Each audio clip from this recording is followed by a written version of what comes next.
Oke, assalamualaikum warahmatullahi wabarakatuh. Kembali lagi bersama saya Muhammad Yasir di Kama, Kata Mahasiswa.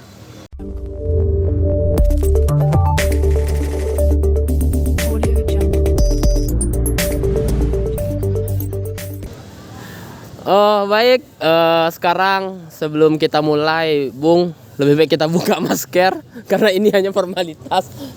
Muak, Febi. Sudah boleh ya? Kita PPKM level 3 bukan? Febi. Oke, thank you. Jadi kalau kayak di Has Kreatif kan enggak boleh nampak tuh. Siaponya mah kalau awak nampakan. PPK. Iya, di PPK kan boleh, jadi kalau awak nampan. Baik, pada sore hari ini kita kedatangan bintang tamu spesial pegiat lingkungan, Fahri Hamzah. Apa kabar Bung Fahri? Sehat Bung. Nggak nanya saya, nggak jadi anggota dewan lagi, nggak nanya gitu. Kemarin sudah hampir disomasi kan. Jadi jangan ditanya masalah pemerintahan lagi sama Bung karena Bung bukan siapa-siapa. Oke. Jadi ini Fahri Hamzah versi Sumatera Barat. Sekarang beliau menjadi pegiat lingkungan di Sumatera Barat. Jadi Bung, kita berbicara dengan Indonesia saat ini, kita berbicara dengan lingkungan saat sekarang. Jadi di Indonesia sekarang itu minggu lalu terjadi gebrakan yang sangat memviralkan di media sosial, yaitu tentang Wadas, Bung. Jadi menurut Bung Fahri, dengan adanya konflik antara masyarakat dengan pemerintah provinsi dengan pemerintah daerah, itu bagaimana pandangan Bung Fahri tentang konflik tersebut? Apakah itu hal biasa atau memang perlu adanya konflik tersebut, Bung? Kalau dibilang itu hal biasa, sebenarnya di Indonesia kalau soal konflik agraria itu sudah makanan sehari-hari dari masyarakat tertindas. Hasil makanan orang-orang paling bawah. Kalau orang-orang paling bawah, Paling bawah. merasakan bagaimana dia mendapatkan tekanan dari atas, apalagi itu di daerah-daerah krusial seperti ya contohnya di Wadas, dia punya batu andesit, dan ya kayak juga di Sumatera Barat, kayak di Mentawai, kayak di Sawalunto itu seringkali karena intimidasi, kena ini akan dipakai, ini akan menjadi hak negara lagi, negara akan mengelola, seringkali seperti itu. Tapi kita bercerita tentang Wadas yang sempat viral di media sosial kemarin. Sebenarnya itu kan proyek strategis nasional, Bung. Dalam artian ketika kita buat bangunan yang sangat besar di Indonesia, itu memang dibutuhkan batu tersebut. Jadi dalam artian mau dipindahkan kemanapun penambangan batu andesit sebenarnya memang akan terjadi konflik. Ya dalam hal kajian ya, menolak sesuatu itu kan kita punya hak untuk menolak ketika orang datang ke rumah kita, walaupun itu pemerintah datang ke rumah kita berhak untuk menolak dan kita tidak terima. Oke, ada masyarakat yang menerima, ya ambil saja yang masyarakat yang menerima. Kenapa masyarakat yang menolak itu dibawa-bawa? Betul. Kenapa terjadi penangkapan, kriminalisasi? Ada apa? Itu akan menjadi tanda tanya yang besar bagi kita. Kenapa masyarakat ditangkap? Kenapa masyarakat dikriminalisasi?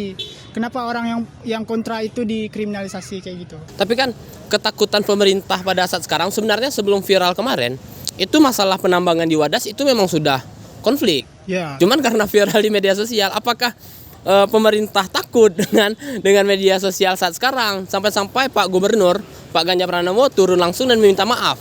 Apakah sesimpel itu penyelesaian yang ada di Wadas, Bung? Sebenarnya itu lucunya negeri Indonesia. Negeri kita. Permintaan kesalahan dari pemerintah yang saya lihat ya. Nanti saya takut juga abis ini saya ditangkap kan. Aman Bung, kita bisa. Kesalahan kebanyakan ketika aparat melakukan kesalahan, pemerintah melakukan kesalahan, ya bisa sampai maaf saja. Termasuk gubernur, termasuk pejabat-pejabat daerah juga melakukan hal-hal yang kalau kita runut ke belakang, sebenarnya Wadas itu permasalahannya sudah dari 2018. Nah, 2021 di bulan September itu juga sudah terjadi konflik lagi ketika itu Brimob juga mau masuk tapi dihalangi oleh warga Wadas dengan menebang pohon kayu. Akhirnya bentrok ibu-ibu dengan aparat. Dengan aparat. Sehingga ditangkap kalau tidak salah 6 orang, termasuk di sana adalah pendamping hukum dari LBH Jogja. LBH Jogja. Nah, itu 2018 sampai sekarang, dan besarnya meledaknya itu memang di bulan Februari kemarin. Nah, gitu, Bung. Bagaimana dengan hak asasi masyarakat yang ada di kawasan penambangan batu andesit itu, Bung? Apakah benar-benar dilindungi oleh pemerintah atau ini hanya sebuah formalitas biasa? Karena ini udah mulai menurun loh kasus. Ini udah mulai menurun, udah reda di media sosial. Kita nggak tahu nih yang di lapangan bagaimana. Bagaimana dengan hak yang dituntut oleh masyarakat pada saat ini, Bung? Nah, kalau untuk bicara soal hak asasi, sebenarnya negara, bukan negara sih, dunia sebenarnya sudah membentuk yang namanya Kovenant Hak Sipil Politik, dan di Indonesia sendiri sudah diratifikasi dengan Undang-Undang nomor berapa tuh, tahun 2005. Di situ diatur semuanya tentang HAM, tentang hak kita untuk berpendapat, kita mendapatkan kebebasan, mendapatkan hukum. Negara kita kalau soal undang-undang sudah lengkap. Sudah lengkap. Tetapi implementasi undang-undangnya yang belum selesai kalau menurut saya, seperti itu. Jadi sebenarnya, Bung, dengan adanya kasus Wadas ini, itu sebenarnya dengan pembangunan bendeng benar, itu sebenarnya bisa meningkatkan ekonomi masyarakat di sekitar. Tapi kenapa masih ada juga masyarakat yang tidak terima? Kan fokus itu kan kepada batuan andesit. Ya. Kalau kita tidak menggunakan batuan tersebut, kita menggunakan batuan lain, berarti kualitas bendungan tidak bagus dong. Oke. Saya paham yang Bung Yasir pertanyakan. Logikanya seperti ini, Bung. Apakah kita perlu mengorbankan sekelompok masyarakat untuk kesejahteraan masyarakat lain? Ketika batuan andesit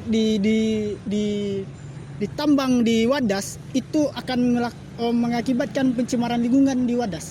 Oke. Dan apakah hal itu sampai kapan dilakukan oleh Indonesia?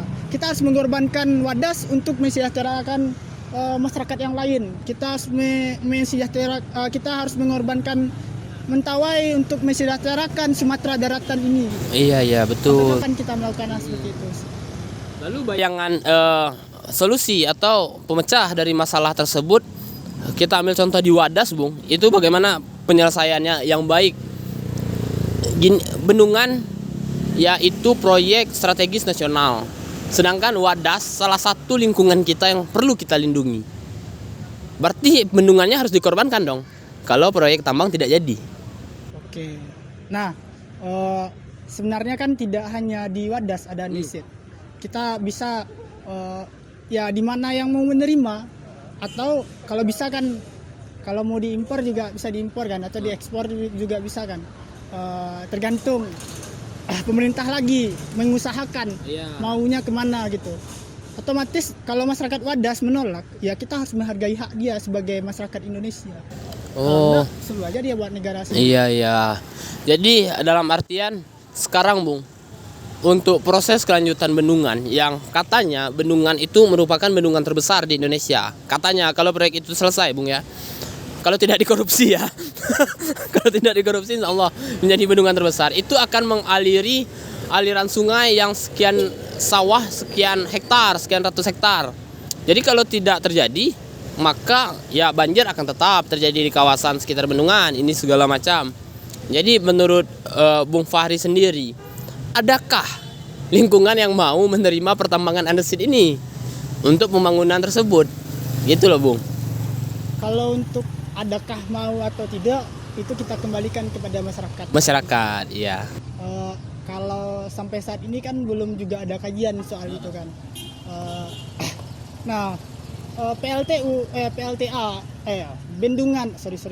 Bendungan, kalau tidak salah bendungan itu juga bisa dijadikan PLTA. Iya, betul. Nah, saya curiganya nanti ini jadi komersialisasi lagi untuk listrik. Gitu. Ya benar. Jadi tapi ketika ada sebuah wadah yang besar, itu kan bisa menaikkan masyarakat di sana, Ya. ekonomi masyarakat di sana. Itu apakah tidak bisa, maksudnya kita mengalihfungsikan ekonomi masyarakat? Apakah itu bisa dilakukan dengan adanya bendungan tersebut, Bung? Kalau untuk itu mengalihfungsikan atau menambah pendapatan ekonomi masyarakat. Sampai sekarang kalau saya belum ada membaca kajiannya, dan itu mungkin bisa jadi iya, bisa jadi tidak. Tapi saya mengambil contoh dari bendungan, kalau tidak salah di Sumatera Utara itu juga ada dibuat bendungan untuk PLTA. Akibatnya apa? Hutan yang di hulu itu sering banjir, dan yang di hilir itu sering kekeringan, dan hewan yang di satu daerah yang di sebelah kanan bendungan itu susah untuk ke yang sebelah kiri. Jadi terganggu ekosistem hibernaси. Iya, betul. Jadi terganggu ekosistem hewan akibat bendungan tersebut. Kita kembali tadi, Bung, ke penangkapan masalah ada masyarakat. Itu yang dilakukan pemerintah, penangkapan itu kan karena ada masyarakat yang tidak kooperatif terhadap aparat, Bung. Okay. Dengan adanya penangkapan tersebut, bukannya itu hal yang wajar dilakukan oleh pemerintah? Kooperatifnya dalam bentuk apa? Apakah melakukan apakah sampai membawa golok, sampai melempar, ataupun sampai membawa sempi? Iya. Kalau masyarakat cuman menolak dengan kata kami tidak menerima, itu hak mereka sebagai warga negara. Kami tidak menerima kalian ada di sini. Dan toh kenapa ke Wadas, ke tempat warga sipil itu hanya warga yang tidak punya senjata, yang tidak diperbolehkan menggunakan senjata, mereka harus berseragam lengkap ke sana. Malahan aparat gabungan lagi. Itu kan SOP, Bung. Emang harus pakai lengkap. Seharusnya kita merubah SOP tersebut. Oh, gitu. Kalau di daerah-daerah tertentu bolehlah. Misalnya, di daerah konflik seperti Papua itu sah-sah saja. Ya, kita tidak tahu juga bagaimana kondisi di sana. Ya. Nah, kalau ke masyarakat sipil itu ngapain kita pakai laras panjang? Ya. Nah, kalau menurut saya itu adalah cara-cara orde baru untuk menakuti masyarakat agar masyarakat takut. Oh, ini polisi loh, macam-macam nanti habis kau. Ya. Ini tentara loh, macam-macam habis kau gitu. Itu untuk melemahkan mental dari masyarakat, untuk membuat masyarakat takut Kepada pemerintah melalui aparat. Iya. Masa kalau di Sumatera Barat aparatnya sudah baik-baik. Insya Allah, Bung. Insya Allah, oke. Jadi, Bung, penangkapan ini menurut Bung Fahri sendiri yang dulu pernah duduk di bangku DPR RI, duduk di bangku DPR RI. Amin, Bung. Amin. Kita usahakan Bung Fahri dari Sumatera Barat.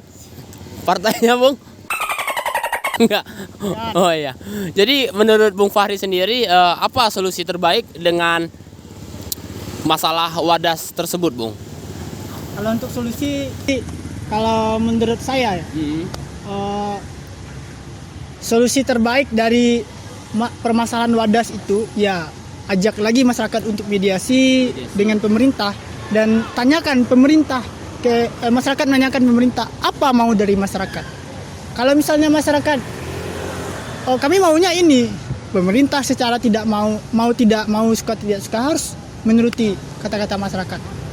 Karena mereka bertugas itu karena siapa dan untuk siapa, itu yang perlu kita ingat. Nah, ya solusinya kalau masyarakat tidak menerima ya udah, masyarakat pemerintah harus mencari solusi yang lain. Untuk apa pemerintah dibayar kalau kita juga disuruh cari solusi? Iya, betul.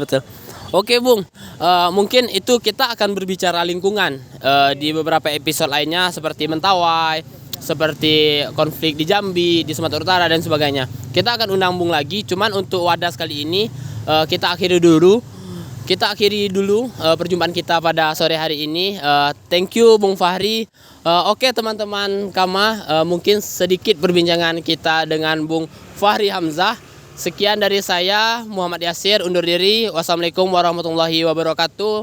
Selamat datang kembali lagi nantinya di Kama Kata Mahasiswa.